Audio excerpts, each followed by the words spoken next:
BJ O'Neill here with the Business Coaching Success Podcast. So glad you're here, where I share with you strategies, tools, and tips to be able to grow your business coaching practice to six figures and beyond as a Christian business coach. Let's jump in. All right, in this episode of the Business Coaching Success Podcast, we're talking about the challenges that coaches can have related to not being successful, and that all stemming from distractions. Now, we say that why coaches don't succeed. I'm not suggesting that it's just about coaches who fail completely. But some coaches take, way too long to either A, get their first client, or B, just certainly even get anywhere close to the goals that they said that they have in building their business coaching practice. And I see this every day. And we have well over 60 plus, at least at the time of this recording, February of 2024, 60 plus coaches around the country, lots of different backgrounds. And with that many people, you obviously would recognize lots of different personalities. And we see it every day where you get somebody who doesn't have like a lot of business background, yet they become uber successful. Or those who have a significant amount of business background, but they struggle, and and by struggling, I just mean that they're not hitting the strides that they want to hit, or they just can't seem to get clients at all. And when you look at that, you have to kind of ask the question: well, how is that? How can some make it work and some not? And I'll tell you that while yes, you have to follow strategies, you have to follow plans. At the end of the day, though, like anything else that you do in life, it requires a set of disciplines to see things through. Well, distractions are by far one of those challenges that coaches can fall into that trap. So recently, I had a conversation with one of our coaches, I say recently, within the last year, who began to, share, their challenges. And as we had this conversation and we were kind of going back and forth, I'm like, well, why are you, and he was beginning to now tell me what he was working on. And I'm like, well, why are you doing that now? Because it was different than what he had told me, just weeks and months before. And by the way, weeks and months before that, that was different than before that. And so the list kind of goes on and on. And they began to go down a road of, they'd had some clients, had lost some clients kind of thing. But it felt like every single time that I talked to him, great guy, by the way, it was always different. The story was always different. What he was working on was always different, and kind of so on and so on. And I finally just had to say, hey, pump the brakes just for a second. I just need to be really frank with you. And by the way, I have a saying that I use that says, to be unclear is to be unkind, and I don't want to be unkind. Now, I'll never be, rude or mean or ugly, but I absolutely have no problem with just being frank. And I'm going to say it, and I said, look, you're going to be in the exact spot you're in 3 months from now, 6 months from now, and 1 year from now because of one thing and one thing only. You are heavily distracted, period. And by the way, a lot of entrepreneurs have what we call the shiny object syndrome, to where very difficult to stay focused. But I'm just going to tell you now, if you're just starting out building your business coaching business, or if you're considering and you're thinking about, hey, I want to, I would love to make a significant impact on the lives of other businesses, business owners, and help them significantly grow the revenues and the profits of their business.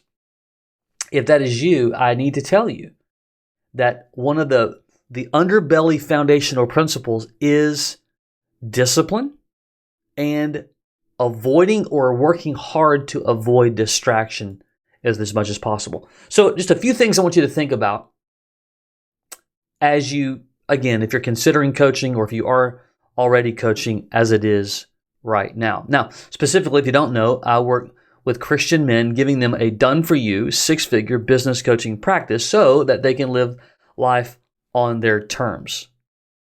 But that cannot happen if you are heavily distracted. And I do want to be very clear. It doesn't mean that you have to 100% just focus on business coaching. As a matter of fact, many of our coaches also do other things. Some still have a W-2 job. Actually, many still have either a W-2 or they own a business or whatever. But what I'm referring to is that as you're building your plans, as you're building your strategy, as you're building your tactics, you must create your plans and stick to your plans and only adjust them every so often. And if you don't, and you constantly are going, you're constantly going to face the entire tyranny of just change.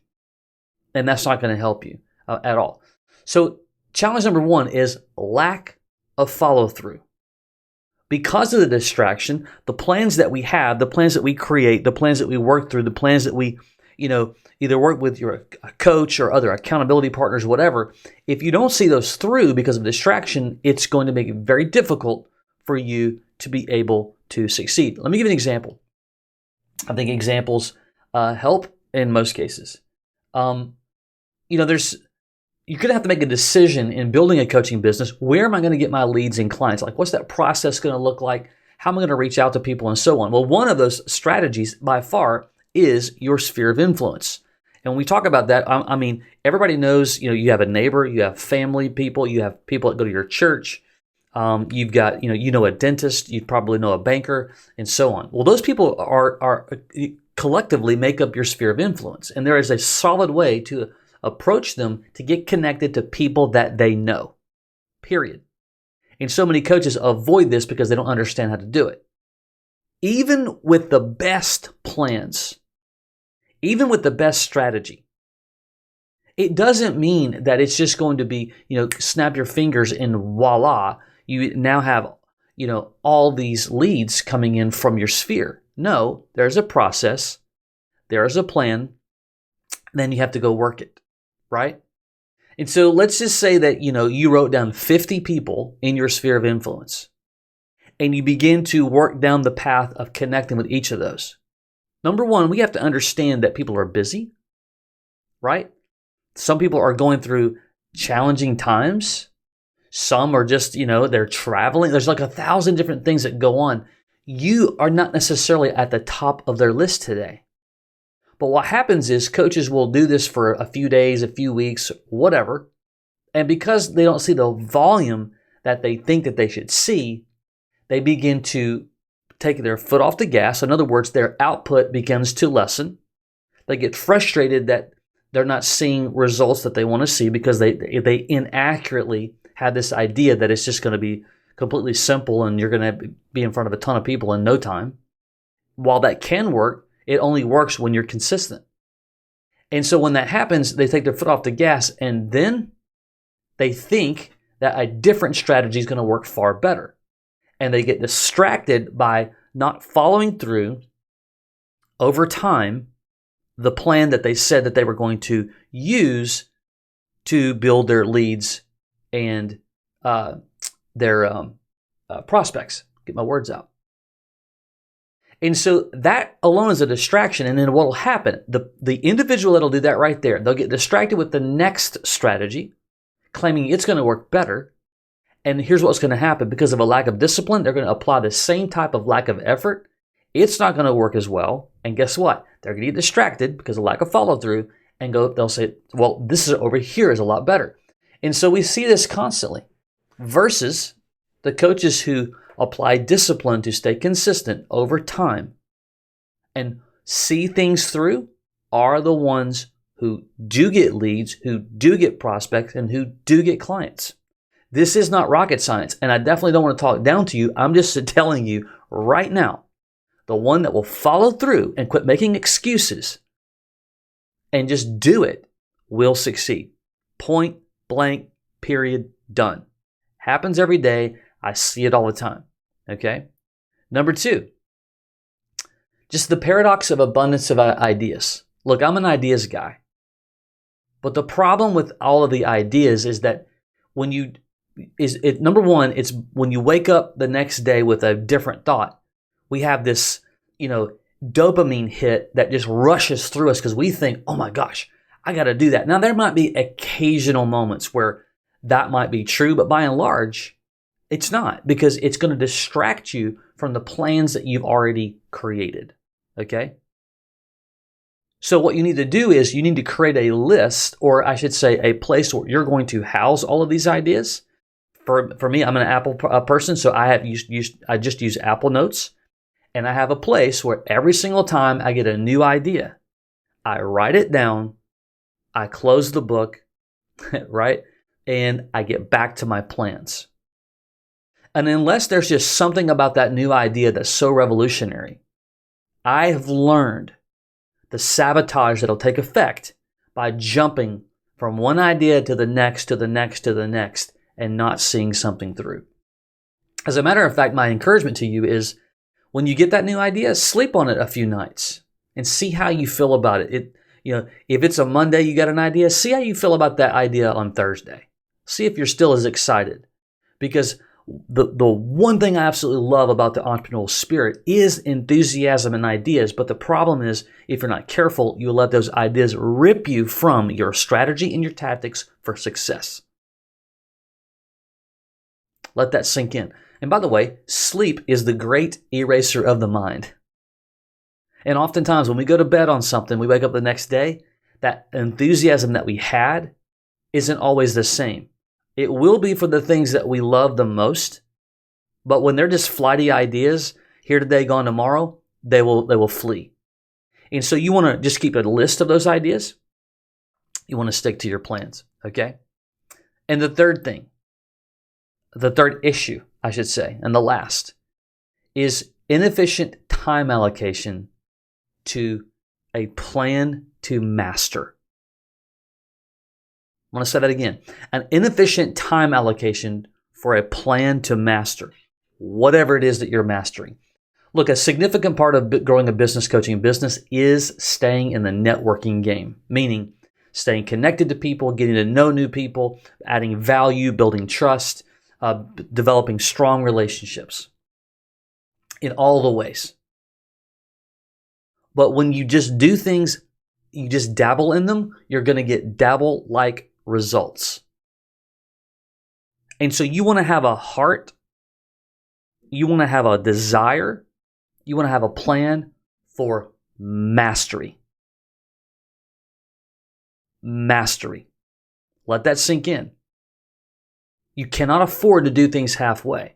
And I will tell you, we've got coaches on our team right now, they're spread too thin because they've been unwilling to master one or two areas, and they're dabbling in 4 or 5, and they're wearing themselves out. They're frustrated, and they're like, I just don't know if this is for me. When that's not the issue. The bigger issue is they're not consistent and they're not solid with their plans to master them.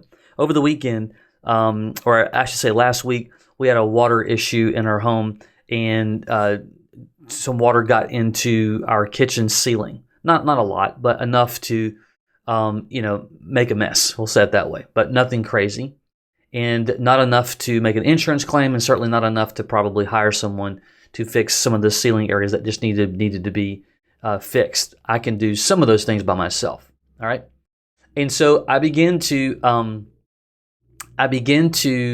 patch the areas that had gotten damp. We had to cut some areas out in small little holes and whatnot, and then I had to plaster those or use the spackle and then sand them. Well, if you've never done that before, there is an art to sanding. There really is. And as I began to sand those areas, I had this brief moment of thought. I'm like, these are 12-foot ceilings. No one's really going to notice if I do a kind of a not great job, but do just enough to get the job done. No one's looking up necessarily. And then it hit me, I'm like, but that's the problem with that type of thinking, is that completely sabotages your desire to A, do it right, and B, to master it and do a job well done. And business growth is the same way. When we have this, I'm just barely going to do this. I've done this for a few days. It's not working like I thought it was. I probably just need to shift to something different. It's probably not going to work out anyway. Like, these are the kind of thoughts that as believers, as Christians, the enemy absolutely wants to sabotage you with. So you've got to give yourself appropriate amount of time. And I told myself, no, I need to take the extra time and the extra care to do this correctly. Now, I'm not going to be a master carpenter per se, but you should be able to get the point.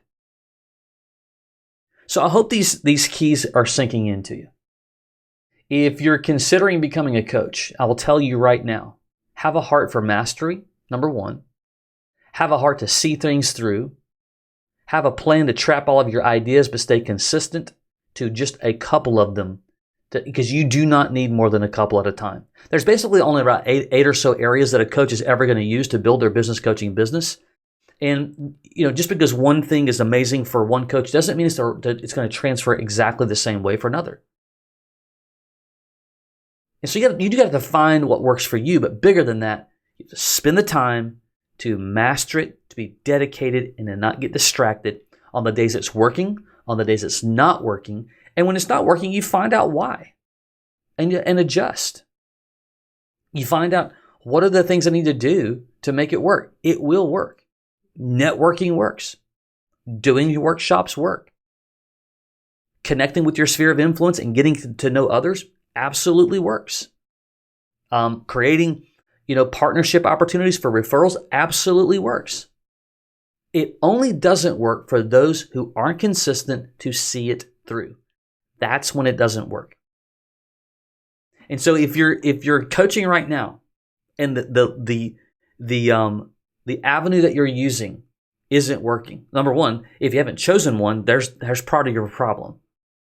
But if the avenue isn't working, I would encourage you to evaluate it. Number one, am I really putting, even if you only have 2 hours a week, if that's all you have, and by the way, you can absolutely start a coaching business with a couple hours a week, period. People do it every day. I did it. But usually we spend more time making excuses as to why it didn't work than actually making it work. Don't get trapped with too many ideas. Don't get distracted. See things through and have the heart for mastery. If you are listening to this or watching this episode today and you're like, you know what, I do want to make an impact into the lives of others, you just don't know where to start. That gap is you don't have systems, you don't have tools, you don't have resources. Where do I start? You're wanting to figure that out. You can go to businesscoachmastery.com. That's businesscoachmastery.com. There's some information that you can get there that will answer that question for you. And if you're just curious about what does it take and how will the done for you system that we utilize at Business Coach Mastery work for me, we can schedule a time there. There's some information there to chat, and we can go from there. All right. Until next time, take care.